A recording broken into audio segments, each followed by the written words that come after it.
Ho, samahan niyo ako at magluluto tayo ng tortang talong with a twist. So, ang twist na yon is maglalagay tayo ng giniling sa ating tortang talong. Nga pala guys, ang ginamit ko dito is giniling from Argentina. Kasi para sa akin, convenient to kasi hindi ko na kailangan pumunta ng palengke para lang makabili ng giniling na karne.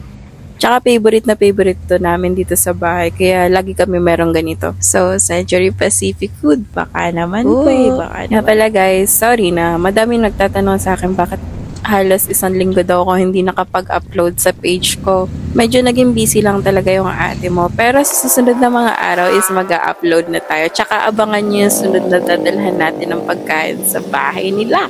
So guys, ang ginawa ko lang naman dito is tinimplahan ko siya ng sibuyas, bawang, paminta, tapos nilagyan ko ng itlog at nilagyan ko siya ng cornstarch. Yun. Yung cornstarch kasi yung magpapanatili para hindi madurog yung ating karne kapag nakalagay na to sa ating tortang talong pag binaliktad. Opo. Madami nagtatanong sa akin guys kung ano daw yung ingredient ko sa paggawa ng tortang talong. So ito, i-share ko lang naman siya. Pero may sarili-sarili naman tayong version, di ba? Yung mga, alam niyo na, very professional pag nagluluto dyan. So ayan guys, nagpakulo na tayo ng mantika tapos sinamahan ko siya ng margarine para magdagdag pampalasa sa torta natin. So ayan, first nilagay ko na yung kauna-unahang talong ni Junjun dyan sa ating pinapakulong mantika. Then, dadagdagan lang natin yan ng itlog na ating tinimplahan. Tapos, ilagay na natin dito sa gitna yung ating giniling. Tansyahin nyo lang guys yung paglalagay ng giniling dito kasi baka mapagaya kayo sa akin sa pagbabaliktad nito. Talagang madudurog siya pag napadami. Ang ate mo naman kasi very excited yan, tuloy nadurog yung unang gawa natin ng talong.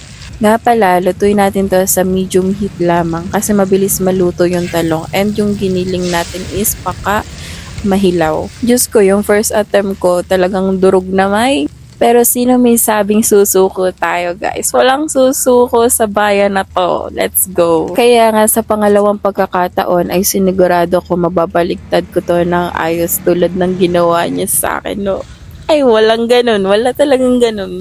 Don't forget guys ha, medium heat lang po ang gagawin natin dito para hindi mahilaw yung ating karne. Sa pagkakataon na to ay tinansya ko na yung paglalagay ng ating giniling sa ating talong. Kinakabahan ng ate mo kasi baka madurog. Pero hindi tayo papayag. Let's see. Let's go. Boom! O diba guys, walang imposible. Let's go. Magpapaka-perfect tayo ngayon. So, bali nakatatlo yung ginawa natin. Tapos yan, aaurahan lang natin. Kung gusto nyo i-try guys, try nyo na din. Let's go!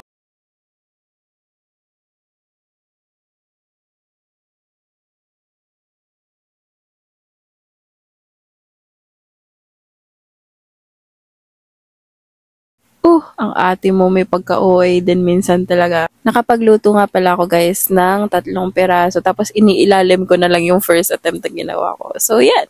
Yan lang yan. Ganun lang siya kadali. So try nyo na din guys. Thanks!